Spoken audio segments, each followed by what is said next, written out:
Hello everyone and welcome to episode 30 of the Dragon Radar podcast. We are your hosts, Heeroh and Ajoten. How are you doing today, sir? I'm doing very well. Ready and rearing to go. How about yourself? I'm also ready to go. So let's get started with Roshi's rant. Let's go.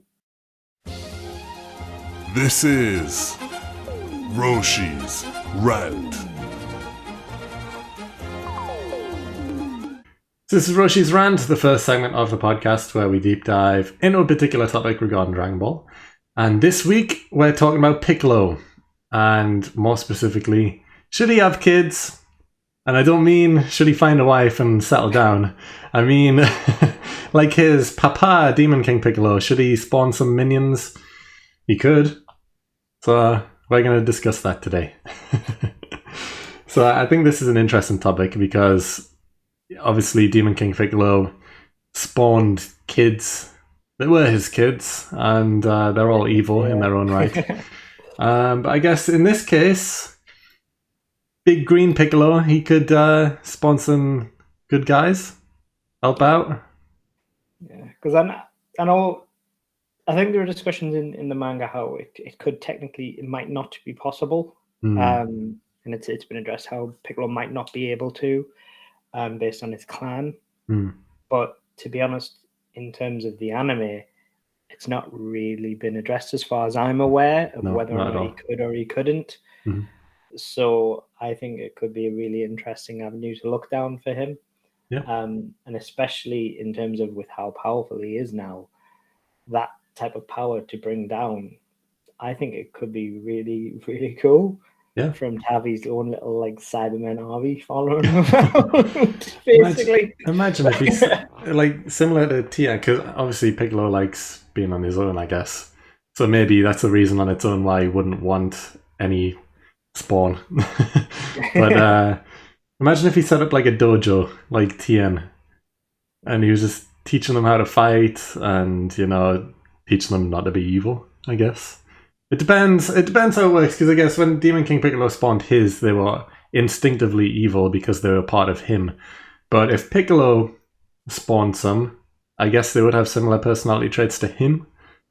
So, interesting. The thing is, I think you could argue he's become a slightly more social creature.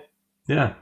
Recent of late, and he's also like he does have like he is part of a family these days.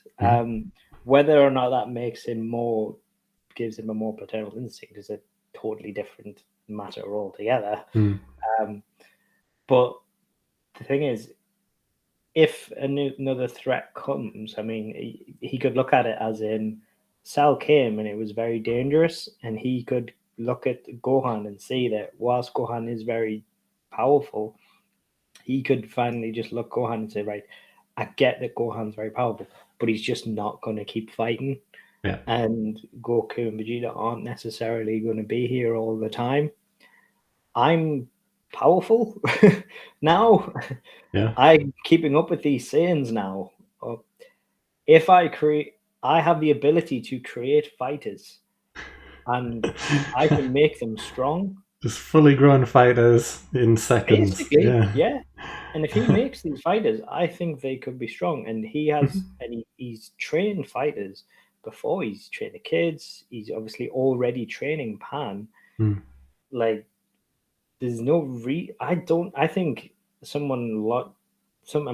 creature of logic like Piccolo, I don't think it'd be outside the realm possibility of him to say, we need more defenders, and him to just pop out a couple of creatures just to have, because I don't think Gohan's just not reliable, and I think if he was to come to terms with that, then yeah, I think having that disposable mini army would be very beneficial, because he is strong, so these mini fighters would be very strong as well. I think the original kids are an oversight now, and they were an oversight as soon as they introduced Planet Namek, because the original kids didn't look anything like Piccolo at all. Like, Piccolo is obviously Namekian, and Demon King Piccolo spawned all these kids, and then they all turned out looking completely different to each other. Some had wings, They basically all just look like different types of dinosaur, I guess, to put it simply. And yeah, obviously they don't look like Namekians at all. So it's like, how does this work exactly? Because as soon as we got to planet Namek, we've seen that Namekians, for the most part, look the same. There's no other creatures on that planet that look anything like Demon King Piccolo's kids. Is that just something that Toriyama maybe forgot about? It was like, maybe they should look a bit more different. Is it really a big deal to say Toriyama forgot? Exactly. Yeah, that's what I'm thinking. Literally, if you're a Dragon Ball fan, to say Toriyama forgot forgives all. Yeah. Not a single person will turn around and say, I don't accept that. Yeah. It just comes with the territory now. No, exactly. It's something you have to accept. And so a partial retcon of how the spawn looks, I think people would accept. Yeah. I think it's more the general storyline of him spawning them. I think people would accept. No, I'm fine with that as well. It's just, in my head, I'm thinking, if Piccolo was to do it now, would they look more similar to how Demon King Piccolo's looked, or would they look like general mini Namekians? I think they would have to look like mini Namekians because it would take out people's immersion too much. Yeah, because also, I guess, Piccolo is the son of Demon King Piccolo. Oh, a reincarnation? I can't quite remember how that works. Is he his son or is he a reincarnation? Might be reincarnation, maybe. Yeah, I think he's reincarnation. Yeah. So it's like, that's another thing I don't get. If when a Namekian dies, they can go bleh, and there's a new one as a kid again, because Piccolo did come as mini baby child when he was respawned. Back on shipment with his sniper rifle, he respawned. But yeah, he came out as a kid and then grew up again. And it's just the law of Namekians makes no sense to me. How do they have kids? If they can spawn them and they become mini children, are they all reincarnations even if you're still alive? Or are they kids? Or how does it work? I'm confused by the law of Namekians here. Because they don't look like each other. Well, they do look like each other. They all look the same, pretty much. Not being racist or anything. But not being Namekianist. But thanks to the Poco Pen ability, King Piccolo was able to reincarnate himself as Piccolo Jr. So can all he has reincarnated himself. Yeah.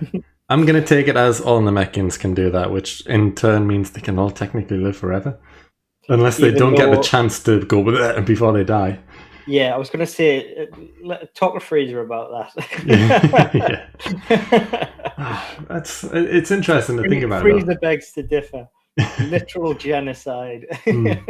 Because, Piccolo has died in the show. But also, if he just went and spawned new kid before he died, then is that just him again? There's a question for you. What happens if he does that? He's dying. So if Nappa gets him, that would have been an interesting thing. Nappa gets him, he's dying, he blurt, and brings out himself, and then he gets Dragon Ball back to life.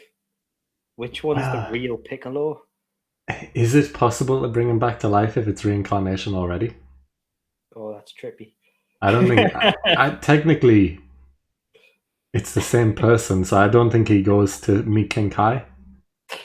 In that case, if he didn't spit out like he didn't, so he goes to meet King Kai, blah blah blah, and Heeroh, Piccolo, all that stuff. But if he did spit out an egg, I don't think he would have passed over to that realm. I guess he would have his spirit would have transported into this new one. My brain hurts. It does. But anyway, I guess let's talk about Demon King Piccolo's actual children. Yes. So the one I feel most sorry for is Symbol. So Symbol was kind of the fat dinosaur. He's one of the first ones that you meet. Well, actually, he isn't. He's maybe the third.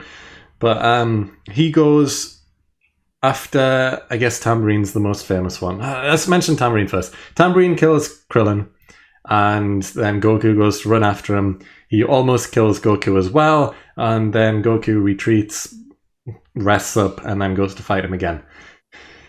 So Tambourine, out of all of them, is definitely the strongest minion. You actually get to kill, and on a main character as well, which is pretty cool. You don't really see that anymore in anime. Like, imagine if, I don't even know, who's a not like a minion who gets. Well, actually, I was gonna say it doesn't happen much, but Nappa killed a lot of people. Yeah. Yeah, Dabura, does he kill someone? I guess he puts Krillin and Gohan and Piccolo in stone. Does he get a kill? I don't think he does. Piccolo just comes back through regeneration, but we don't see that. Yeah. Anyone in Super? Is there any minions who get kills? Is there any minions? I don't even think there is minions, is there? Not really. No, they just take it seriously. Like, well, seriously, meh. The tournament power doesn't really count. They just kind of focus the main bads more, like, for the most part. Yeah, like Zamasu and Goku Black were on par with each other, so there was no minion in that case. There were just two mains, which is cool. That was a nice change, to be honest. Sorbet nearly killed Goku with that weird ring. Yeah, I guess, but no actual kill. But yeah, the point being is that even Nappa, I guess, was more of a main character than Tambourine was. He was a focus for a long time, Nappa.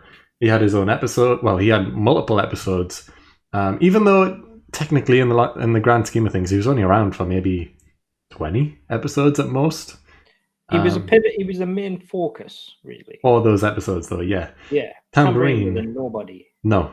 He was involved in maybe at most 3 episodes. And in that time, he kills Krillin, which we don't even see. He almost kills Goku. And then there's the rematch fight where Goku does end up getting the win and kills him. But that's it. That's all you really see of him. You don't really see much else. So yeah, he's not around for long. And he gets a major kill, which is pretty cool. Symbol, who I mentioned at the start and then skipped over, he's the one I feel sorry for, though, because he comes after Tambourine's just been defeated and he doesn't really know what's just happened, but he's kind of lighthearted. Like, he doesn't want to fight, he's not interested in fighting, his sole focus is the Dragon Balls, and he literally just asks Goku, like, do you have the Dragon Ball? Can I have it? I don't want to fight, I just want the Dragon Balls, I'm not interested in fighting. And then Yajirobe out of nowhere slices him up, cooks him, and eats him. And it's like, what? All right. Nice introduction to Yajirobe there, because that's how you meet him in the show. He eats a bad guy. Wow, incredible stuff. I feel bad for him. That's devastating. Yeah, he's the only one who wasn't interested in fighting, and he gets sliced up and eaten. Unbelievable. But apart from that, there's also Piano, which is like the kind of older one. He's like Demon King Piccolo's servant, like his right-hand man, I guess. And then there's Drum, who is the big round one, who he does fight, but doesn't... Well, he fights Tien, I guess, and then almost defeats him. And then Goku steps in and fights, and Tien's won him, like, look, he's powerful, you better watch out. And then Goku kicks him in the head, and his eyes pop out, and he dies. Like, alright, Goku's getting stronger. But yeah, Demon King Piccolo's kids' main 4, I guess, in the OG arc. They were all unique, all fun characters. But I think that kind of demonstrates right there, like what you were saying about Tambourine, is you've had a main character, a side character, a nobody, a minion, kill your second main character and then beat your protagonist. So you've had a powerful minion of nothing, and I think that goes to show that if Piccolo, our Piccolo, our boy, our baby that's not a baby, Orange Piccolo, did have that they would be strong. Because it seems like they would scale to the strength of their master, of the patriarch. The patriarch. Daddy. The dad. And so I don't. And And you're telling me that he couldn't control them? I mean, yeah. Piccolo's brutal. He would just annihilate them if they acted out. There's no way he wouldn't just absolutely just kill them in like that. I don't think he would, because we've seen how he is. Because, like you mentioned at the start, he does train the kids, and he's got like it's a running joke now that he's Gohan's dad, but like he's got those paternal features about him where he looks after the kids and he trains them. And I think even if they were acting up, even if they seemed evil to begin with, because Piccolo was evil to begin with as well, he will be able to train them out of it. No, I think the way he'd look at it is he'd be very aware of who he used to be and the danger of what it could mean if it got out of control and he didn't control these things, and that these minions are technically, last time this was done, they belonged to the Demon King Piccolo, and they were a truly destructive force. And so if they did even remotely begin to step out of line, they needed to be dealt with. So I think he wouldn't take any chances. Yeah. And so I think he wouldn't take that risk. And so I think he would deal with it. I don't think he'd give much leeway to them. So I think whilst he would do it, and he would destroy them, or destroy the one that was acting itself. I think he would regret it, and it would hurt him. But I think because of the nature of what they are, and like, I mean, even Cammy is part of him now and everything, and like obviously Cammy's well aware of what. Like, I know it's probably not a case of Team 4-Star where Cammy's talking in his head and Matt's talking in his head all the time. I think there'll be a part that's very aware of how dangerous it could be if any part of Demon King Piccolo was to come back and step out of line. So I think he would destroy them. That's the thing, though. I think right now, in your head as you're talking, you're probably picturing them to looking similar to Demon King Piccolo's. Yeah. Which I was as well, whereas we also both mentioned they probably wouldn't do that. They would be mini Namekians. Yeah. No, I just mean like if they were to act the way, like being these destructive entities. I mean, they came out of Demon King Piccolo and they just destroyed everything, and it was up to Master Roshi and Shen, but to stop them back when they were working together, and it took everything out of them, and they and they did, and then obviously it took Goku and everything later on to do it as well. It took a lot to do it. They are chaos, and Piccolo would be well aware of that. And he would be afraid of that happening if he did this. And I think that's the sort of thing that's making him hesitant to do it. So I think he would be afraid of that. I think realistically, if they decided, let's have a story where Piccolo has a kid, I think you would only have one. Because I think introducing 3-4 new characters all at once, especially for them to be so important as to be Piccolo's kids, would be too much. So I think they would only just have the one. And obviously, like we mentioned, it would just be mini Namekian. But also, that's another thing they're going to have to change, because we know that Namekians age very quickly. Well, they don't age quickly, but they grow quickly. Because Piccolo is only like 2-3 years older than Gohan. And as Gohan, when he's first introduced in Dragon Ball Z right at the start, he's only like 2 or something. So Piccolo is only about 4 or 5 at the start of Dragon Ball Z. And he's fully grown already, you know? He is Piccolo, his balls have dropped already and everything. And yeah, it's like, if Piccolo was to have a kid, they're not going to do that. They're definitely going to keep him as a kid to differentiate between the two for as long as they can. So, you know, this kid's not going to grow in 4 or 5 years. You know, he's not going to be fully grown, same build as Piccolo and that, by 4 or 5 years' time. It's not going to happen. And also, they've done that because Dende I was gonna was say, they can't have him overtake Dende. They've Yeah. only just had Dende turn into a. Is he an adult yet? I, Or is he a teenager? Kind of, When you he's- look at him in Superhero, does he look like he doesn't look like an adult yet? Really, does he? no, but again, he's like similar age to Gohan, so he should be fully grown and stuff. If anything, he's the same age as Gohan. Let's put it that way, or maybe 1 or 2 years younger than Gohan at most. I think based on time frames, now that they've got Gohan as an adult. Hmm. Yeah. Gohan was a kid when he went to Namek. Hmm. Really, in the terms of time scales, Dende should be fully grown. Yeah, 100%. Yeah, He should have been fully grown by the Buu Saga. Yeah, like they're very much filled with the law there. Like Dende should be as an adult now, and I think he's still a teen almost. Really, It looks that, but I think they're just going with he's a small Namekian.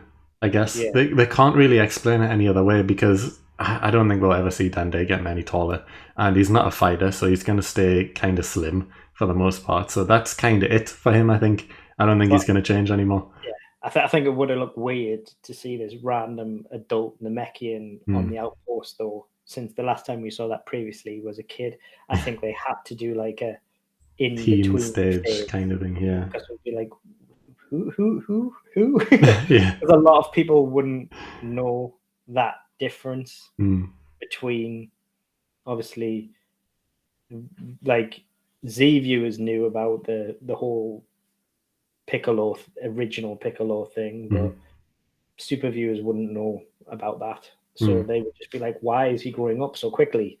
What's happening? And that's probably why they think they can get away with it, more than likely. So they're just aging him the same way you would age a human, I would assume.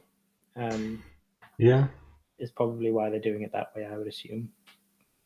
Yeah, maybe. But yeah, like I said, I reckon they would only have one, and he would stay as a kid for a long time, similar how Goten and Trunks have stayed kids for a long time. Even now, I guess they're only teenagers, and it's been, 20 years? God damn it. But yeah, I wouldn't be against it. I wouldn't mind if Piccolo had a kid. It makes sense, kind of.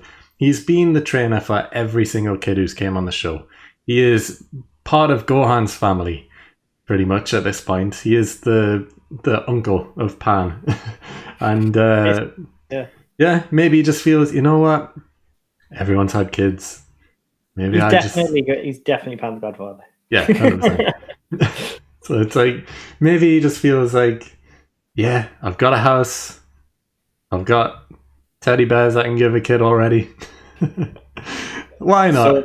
So many. Why not? I'm responsible enough. I can do it. I wonder if Pan would like having a training sparring partner. That would be so cool. We know for a fact. Well, actually, it'll be interesting because Piccolo has unlocked this power, and if he spawns an offspring, would they have that power?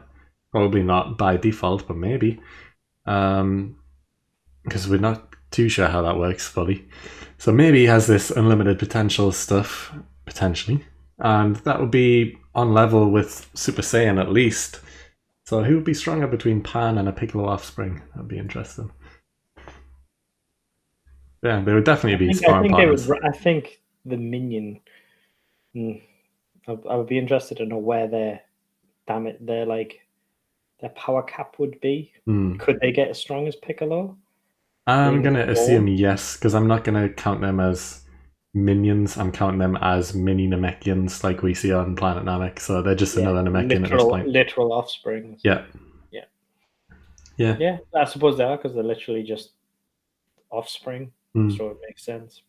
Yeah, because you're stepping away from the OG Dragon Ball lore of just these random creatures like dragons and stuff like that, and actually stepping into the land of actually making them just outright Namekians. Yeah, because we know that there's no female Namekians. That's not a thing. So, the adults at some point always decide to continue their race. We're going to have kids or whatever and just go with that, and then that's it. They're done. So there's no reason to say that Piccolo would never, Because maybe he does want to continue his race or anything like that. Maybe he feels like he just wants another mini him around. Who knows? But I'm not against it. I would like to see it. Yeah, no, I think it could be an interesting dynamic, and I think Pan would love it personally. Yeah. I think she'd find it fascinating. Well, what would you name him? It has to be a instrument. I have no idea, so I'll let you go first. I mean, I'm trying to think of stuff that hasn't happened because we've got drum, we've got piano, we've got cymbal, we've got tambourine. Oh, it has to be a wind instrument, mate. Following from Piccolo. Let's go recorder. Why not? Little baby recorder. The best woodwind instrument. Yeah. Flute. Yeah. Flute, that go away. I don't think there's been a flute. Brilliant. Yeah. Who knows? Could go in the next generation. I mean, he is next generation. Let's call him like dubstep or something. Yeah. Bring in the new instruments. Is dubstep's a genre? I don't care. Whatever. But anyway, I think we can wrap up this segment there. That was a nice, fun one. I enjoyed that. Yeah. Piccolo getting some love. But I think, I think we both agree. We would like to see it at some point. It doesn't need to be anything serious. Just another member to the team. Another Z Warrior. Obviously, no matter what, they're not going to be a main character and won't be for a long time. It's just going to be another kid around. But it would be cool. Living on the lookout. Yeah, maybe potentially all in with Piccolo since he's got his own house, but constantly training, constantly getting strong, but never gonna be a main. It's just gonna be like another one of the kids.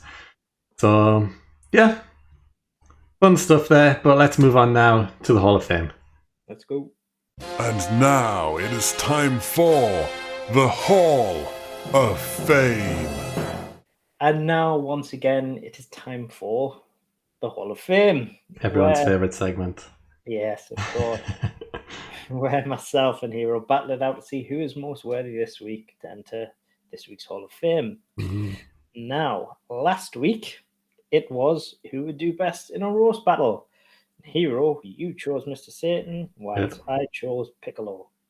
And you've got the results. I do, and people just weren't interested in this one. It was a bad topic, so I apologise for picking that. I thought it would be a bit of fun. Who doesn't like a bit of fun? But yeah. Anyway, the winner with 86% of the vote, huge win, was Piccolo. So you end the streak. I didn't quite reach the big totals of 6, the current record that we both hold. We both had a 6 streak, but you ended the 4 streak. So yeah, you win this one, and you get first pick for this week's topic, and you have the topic. So what are we talking about? I do indeed, and we are going back to the Tournament of Power once again, and it is who is the worst universe in the Tournament of Power. Yeah. And there are many terrible universes in the Tournament of Power. Yeah, which is interesting since only 8 took part, but there's many bad ones in here. There are a few bad characters, but there are definitely a good couple of bad universes. Yeah. So I'm glad I get to go first. Yeah. And I think there's a good chance we're picking the same people. We'll see. We'll see. It depends on which way you want to go about it, I guess. But I've got backup just in case. Good. I have chosen Universe 2. Okay. Yeah. Okay. Is that who you picked? It was my main choice. Yeah. But I'm okay with my backup. But anyway, talk about Universe 2. Yes. So, Universe 2, for those who are not familiar with the numbers, because I get 6 and 7 mixed up, and they're our main ones. Yeah. So Universe 2 is those consisting of Ribrianne, Kukutsa, Rosie, the 3 lovely ladies who drive me absolutely up the wall. Yeah. And then the other 7 who don't care. No one cares about as much. I cannot abide there are many. There's a lot of universes who are, when you say worst universe, there are worse fighters in the Tournament of Power. Yeah, there are definitely bad fighters, but this is just worst universe. Yeah. And Universe 2 is the worst. Mm. Like, they're incredibly annoying from the outset. I hate everything about their designs. They look ridiculous and everything like that. But the thing about them is, I think, is they're actually very disappointing. Is one of the strangest things I found is they're built up. There's a big build up regarding them. Mhm. A lot of the other universes, they're not talked about as much, whereas we hear a lot about Universe 2 going into the tournament. Mm. We hear everything about them, and it's like, oh, so this is one of the main universes. So these are obviously one of the big ones we should be watching out for. Mhm. And then we actually get into the Tournament of Power, and they don't really do anything. They No. just show up, they just make a lot of noise, but they aren't actually that strong. Like, they don't really do anything. A lot of their fighters are very lackluster. Mm. They just make a lot of noise, and it's incredibly annoying.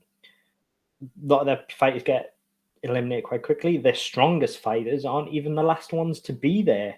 Yeah. Their last fighters are just these really annoying blokes who just can't. Yeah, they're just these annoying guys who basically say, we'll fight for you, or we'll fight onwards for you, ladies, and then they just get eliminated, and it's just like, yeah, well, you were literal nobodies who nobody cared about. Like, you didn't even have a last stand with the people who, like Ribian and that, who were your strongest fighters. Like, it would have made sense to have your strongest, like the big standoff with Ribian at the end where she got all giant and strong. Like, if 18 had eliminated her there, and that had been the big go out for them, and then their universe had been eliminated, that would have been made more sense rather than them kind of going out with a whimper later on. I'll give them one thing though. They did swerve me. Because obviously Ribrianne, Kakunsa, and Rosie transformed, and that is what it is. They got their new costumes and everything, and turned into the Power Rangers of love, I guess.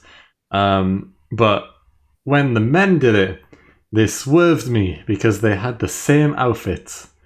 And it just made me think, like, does everyone just have the same outfits? Is that how it works on this universe? When you transform, you get the same outfits.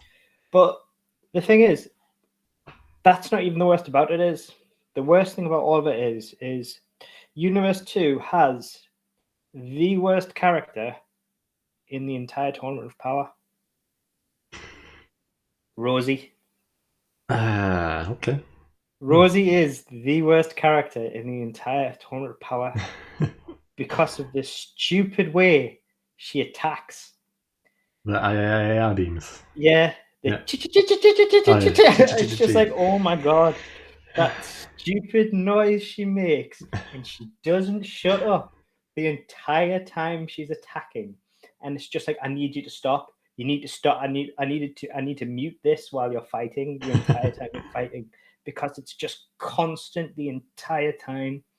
And her animated model is ridiculous as well. And it's just like, I hate everything about you. To be fair though, if you're in a fight, it would be very distracting. Yeah, it works. It works. It's off-putting. It's annoying. It's distracting. So she's doing a good thing by doing it. Although for a viewer of the show, also very annoying.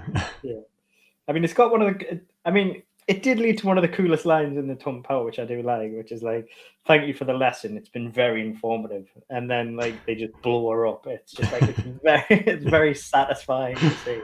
Yeah. Like, I did enjoy that, I'll admit. I think one of the only redeeming features is to see a character from Yardrat from their universe.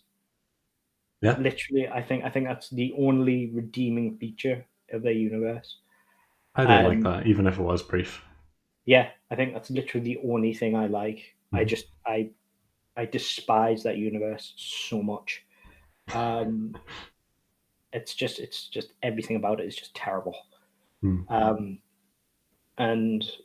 oh no, they are responsible. They are also partially responsible for one of the best moments as well in the Tournament of Power, which is 17 interrupting their transformation. Yes, I did love that. I really love that. The transformation successfully happens twice with the girls and the guys, but then it gets interrupted the second time the girls try, which is incredible. I love that from 17. 17 just threw it, and it's just like, why are we all hanging about just letting this happen? Yeah, it did remind me of Trunks during the Cell Saga when he was powering up into Perfect Cell and he was throwing beams at him, and it's like the first time anyone's actually tried to stop a transformation instead of just stand and watching. And it was like 17 was like, yeah, why are we just letting them do this? Like, come on, guys, just attack. Top and Goku just turn around 17 like, you can't do that. Have some respect. It's actually one of my favorite moments in the Tournament of Power, because it just makes perfect sense. But everyone's so offended on their behalf. Yeah, and they're all just suddenly like best friends, even though they're all trying to kill each other. They're all just suddenly best friends for this like split second, and they're like, "Thank you, gentlemen." And it was perfect for 17 to be that guy doing it as well. The only person I think could have pulled it off is maybe Piccolo. Apart from that, I don't see anyone else it would make sense for them to do. Yeah. No, but I genuinely love that moment. It's such a good moment. Like that is one of the best moments of humor, I think, in Super. Like right, I just think it was just perfectly done, and I genuinely like that was a laugh out loud moment for me because I just didn't see it coming because it just doesn't happen in Dragon Ball. It's always like it's the meme of Dragon Ball where it's like they take 20 minutes to transform and everything like that and everything, and then it's just like for once it was just like, no, this isn't happening. I refuse to wait. And it was just like, so that was the two redeeming features of Universe 2. Someone from Yard Rat, which was like for 3 seconds or something like that, and they are semi-responsible for the funniest moment. But other than that, they are the worst universe in the Tournament of Power. It's a strong argument, it really is, and I feel like I'm going to be fighting a losing battle here since they were my first pick as well. But I am kind of still fine with my backup pick because I thought, which way do I want to go about this? Do I want to go about the universe that I hated the most, which is Universe 2, which was my main pick because I was going to go down that route? Or do I go down the route of who actually was the worst? Not because they did anything bad or that I hated them or anything, that they just were the worst, I guess. So my pick has to be Universe 10. Tell me one person from Universe 10. Just name one. I genuinely can't. Exactly, you can't. Even trying to picture them in my head, even when I see pictures of them, can't remember their names. Yeah. Because the only guy who stands out who I can slightly remember is the E Honda pig guy. You know, that's the only one. I'm like, oh yeah, there was that guy who was just E Honda but pink and looked like he had a pig face, and that was it. And then also there's the bird guy as well, the green bird with wings who completely broke the rules because he can't fly. Well, I mean, I guess technically he had wings, so he could use them. So, but he weren't allowed to fly. If he was smart, why didn't he just stay in the air the entire time? Well, technically, Universe 2 had a lass who could fly as well, but I think, what was it? Yeah, a 17 shot her in the wings, so she fell. Yeah, I mean, the same thing could have happened with Universe 10, the bird guy, because he didn't have arms. He literally just had wings, and he could have just stayed as high as possible. Why didn't he? That's the thing. The pillar in the center of the ring, I guess, that was fallen down slightly. Why didn't he just fly, sit on top of there? No one can fly up to get him unless they literally blow up the pillar in the middle. How are they going to get to him? They can't fly up. They can't. Well, they could maybe bend some energy beams, but if he just sat on top of it, he's there for a long time. You know, he could be one of the final survivors because the time doesn't even run out. Would have been a smart strategy. Isn't that dropping down? Isn't that the timer? Yeah, the thing does drop down over time, so he would get closer to being in danger of being hit. But at least for the start of the fight, he would be there for a while, just chilling on top. Smart strategy. Universe 10, you should have hired me. Strategist. But anyway, they have no one of note, I guess.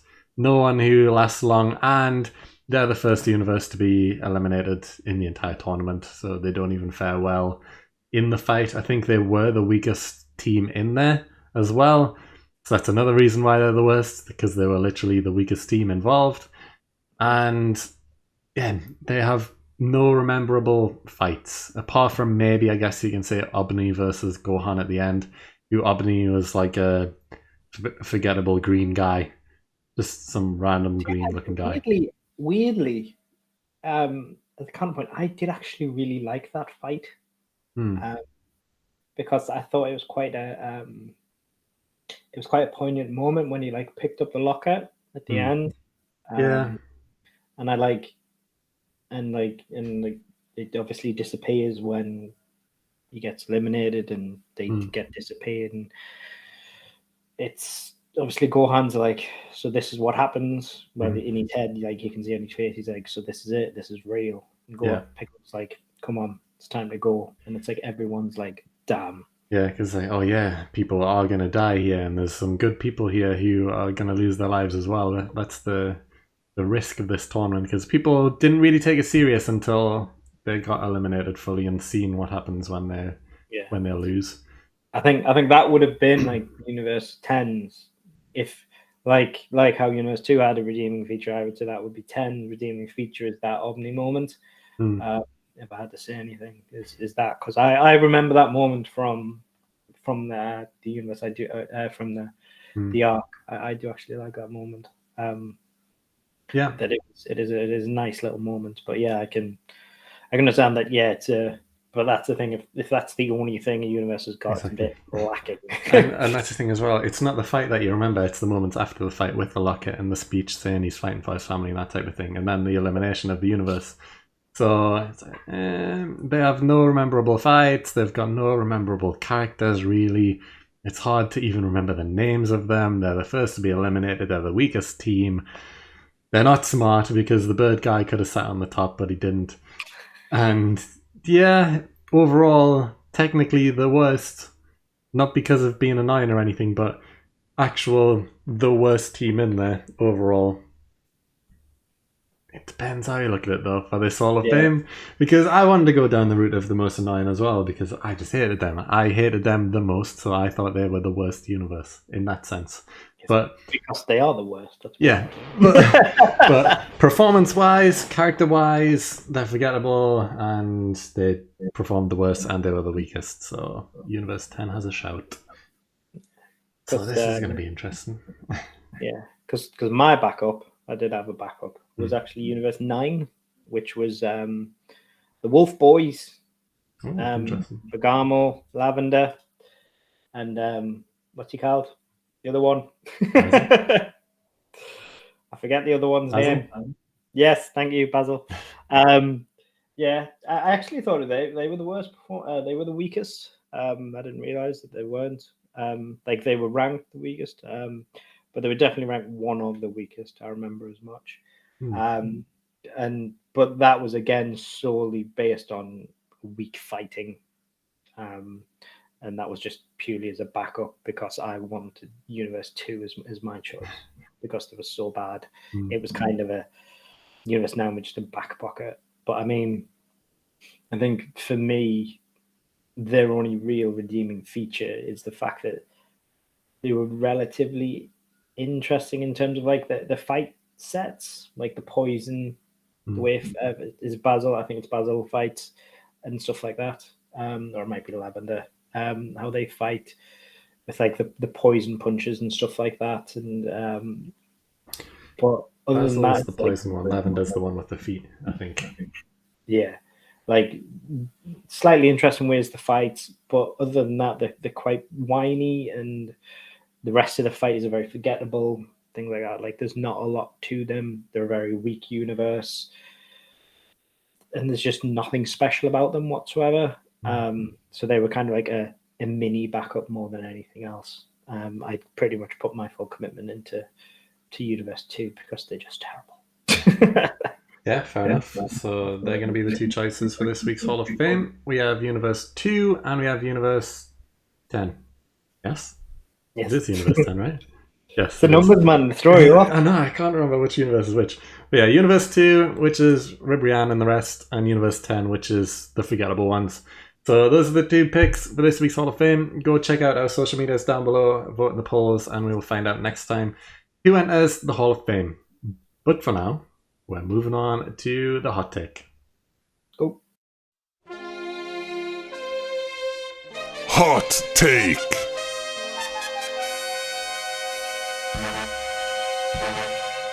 So this is the hot take, the final segment of the podcast where I deep dive online and find out some controversial opinions regarding Dragon Ball. So remember that these aren't our opinions, all right? I see you in the comments saying, "How dare you think that?" before you watch the first 5 seconds of this video. Yeah, I see it.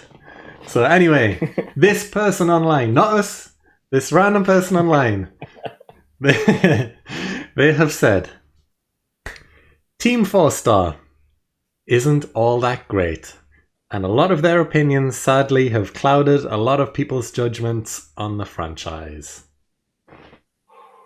This isn't our opinion, this is some random guy online saying this. So what do you think about that? What do you think about that hot take? How do they mean clouded? I guess the way I'm reading this is people almost take Team 4-Star as Gospel. yeah, it's like, oh, Nappa's a good character, he's funny and stuff, and he's so, like, okay, maybe they're saying the characters in Abridged are better than the actual characters, like the version of Nappa in Team 4-Star is the better Nappa and all this stuff, clouding people's opinions and stuff in that way. I don't think that's necessarily clouding it. I think that's just comparing 2 characters and deciding one's arguably more interesting than another. Potentially, yeah.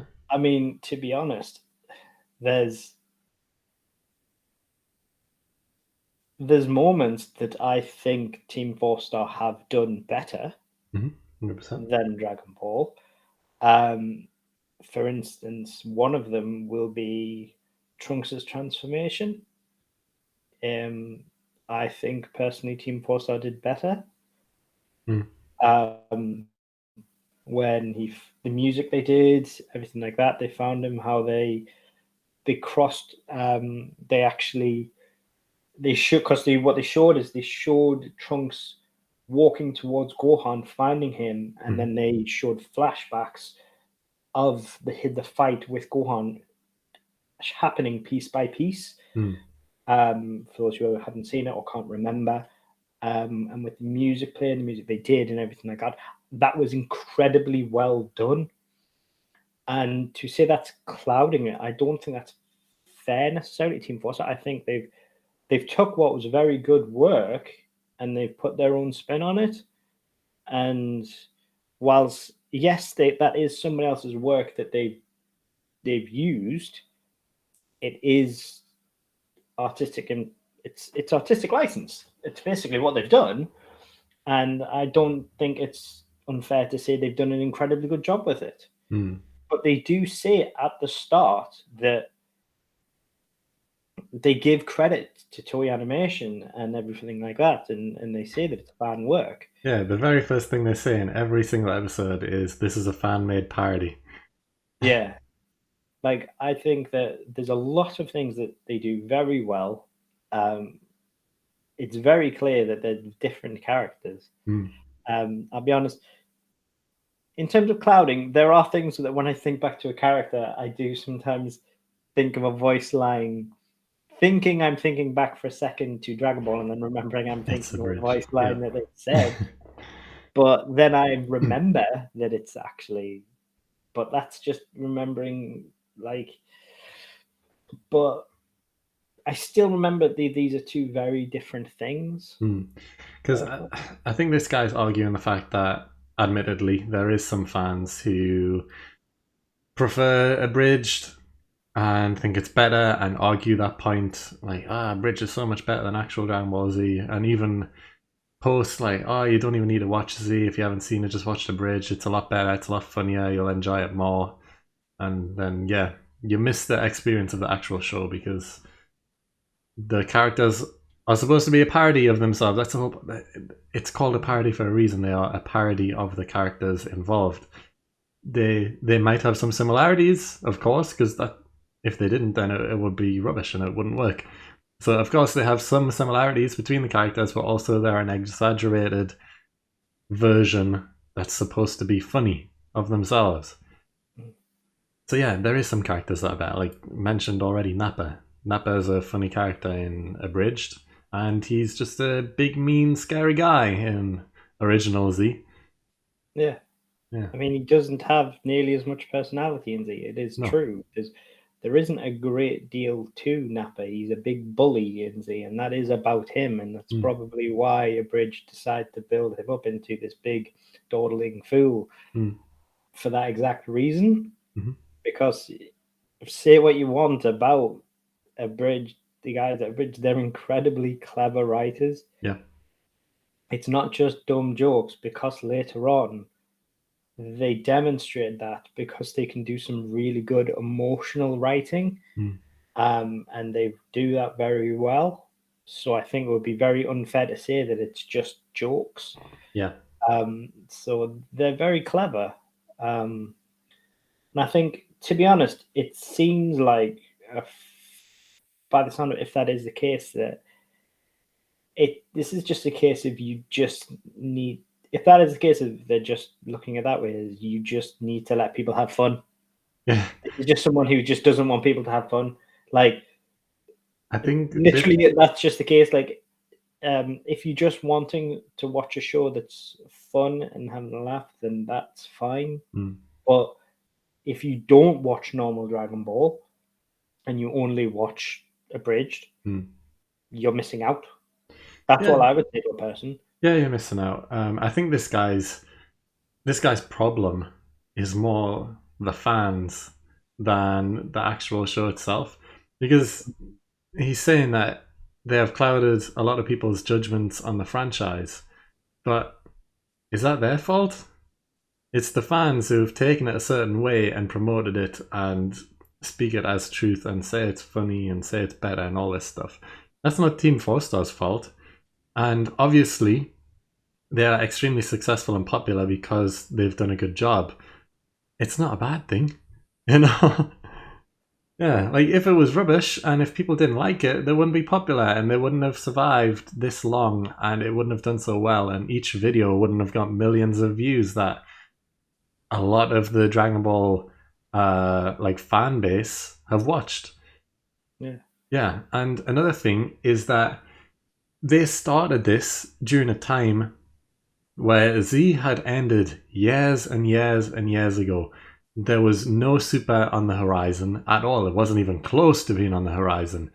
I think the first episode was like, what, 2008, 2009? Something like that. And, you know, Dragon Ball finished in what, like 1999, 2000, maybe 2001 at the furthest. So it had already been years since Dragon Ball Z ended. Super didn't start until like 2014-ish. So there's a good few years gap by the end of Z and like at least a 10-year gap before Super was even thought about. And yeah, there was no promotion for Dragon Ball at all. They had a few games that were released here and there, but there was not even any new films. There was nothing. There was no hype for Dragon Ball at all. It was dying. And Team 4-Star restored, even if you say they just restored a tiny bit of that hype, they restored a bit of hype and brought a whole new generation of people interested in Dragon Ball through making it funny. And then a lot of people went back to watch Dragon Ball who weren't previously fans and that sort of thing.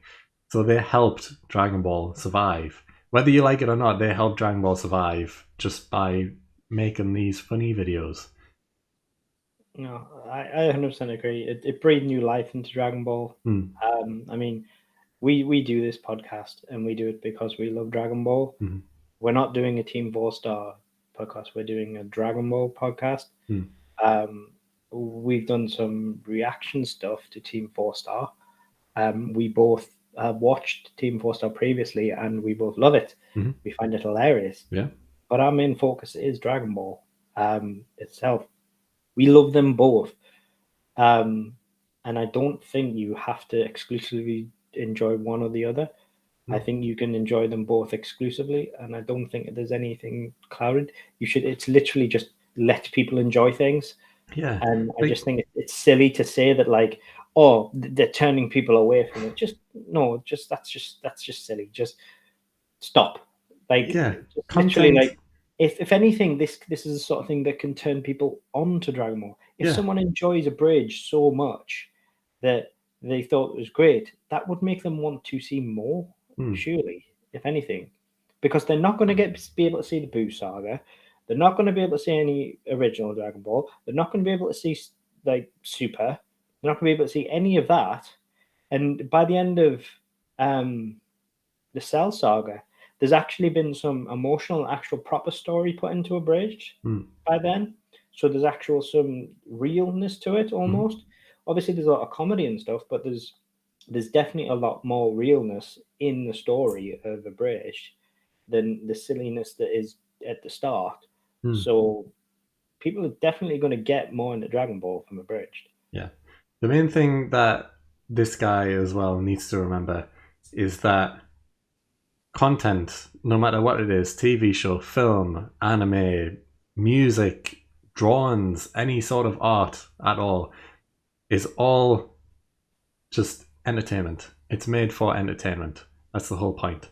YouTube videos, parodies, everything is made for entertainment. It's made to make someone click, watch for a few seconds or minutes or however long, and, you know, have some joy from watching it or some sort of entertainment. And yeah, if there was no content in the world, you know, life would be boring. And anime was made as a piece of content to entertain the world. And this parody that Team 4-Star created was made to entertain. That's the whole purpose of it. You know, people who, like, I don't like takes like these because they forget the main point is that, you know, you don't need to watch it. You don't need to engage with the fans. You don't need to take any notice apart from just your own personal enjoyment from watching it. Like, for me, yes, there's posts online, people compare, people trash it, people say it's the best thing in the world, people argue their points. Just ignore it. There's nothing stopping you from just ignoring it. You don't need to take any attention at all. You go click on the video, watch it, enjoy it, put your phone down, turn off your computer, and get on with life. Why? Like, if you're that person who's saying, they've really clouded how people view the franchise and all this stuff, you're part of the problem. You're that person who's creating a problem within the community. You don't need to do that. There's so many Dragon Ball fans. Like, the majority, believe it or not, you're not going to believe this, the majority of Dragon Ball fans watch the show and then get on with their lives. They're not part of the online community at all, and that's great, because they don't need to be. Because then you could easily say the most recent animation, Legend. Yeah, that absolutely blew up the internet. Yeah, because it's great. And that was a labor of love. And literally, the opening message is literally just the artist, the creator, just saying how he did this because of pure love. However, he changed the story. Yeah, he changed from what it is, so he's changing it from how it is. Does that mean that he's clouding it? Like that's not how the original story. That's not how the original story went. So is that clouding it? Because there's going to be people as well who are saying, he changed the story too much. Why did he do this? Why is he making some new form of Super Saiyan? Why is Vegeta around already and Broly? It's too early and all that stuff. There will be some comments like that. And the perfect thing about the internet is you just gotta ignore it and get on with your life. You don't need to engage. Like the new transformation doesn't make any sense and stuff like that. Like all this stuff. Like how does Vegeta have Super Saiyan before Goku? All this nonsense. Like these are the things. Like these are all labor of love. Yeah. And it's literally, you need to let people embrace these things. And I think it's anything. It just feeds into the fandom. It doesn't take away from it. And I think it's very silly to try and stop people doing that. Yeah, one thing I want to make clear as well is, even though I'm saying just get on with your life, you don't need to engage with it, I need to also say that this podcast itself is a labor of love towards Dragon Ball because we love the show, like you already mentioned. And we engage in the community because we enjoy that. We enjoy having these discussions, talking about these hot takes, making our own comparisons between characters, making our own what ifs and that type of thing. We like to discuss, we like to engage, we like to create this content for the internet. But you just don't need to trash anything. People can have their opinions, and you can either listen to them and argue back, or you can ignore them, and that's the point I'm making. And it's kind of contradicting this entire segment because we look at people's opinions and then we talk about them. But we have never once, critical, but at the same time, we sometimes say that this is a bad take and all that stuff, and that's fine. But we're doing it as a labor of love towards Dragon Ball. You know, people can have their opinions, and never once have we said you can't have this opinion. But we can say maybe we don't agree with it. We always say at the end that either we agree or we disagree, but we never say you can't have that opinion. You know, we never say this is making Dragon Ball franchise worse by having this opinion out in the open. Like, no, of course not. No, I think that is I think the fact that Team Forza did what they did to then say that its creation was like muddy and labor of love, clouded a lot of people's judgments. That's what they said. Yeah, a labor of love creation is something that's taken away from the franchise. I think is very unfair, and I don't think they should stop. It's just like just don't engage with it. That's all you should do. And I'm sure there's people who have only watched Team 4-Star who have never watched a single episode of Dragon Ball in their lives.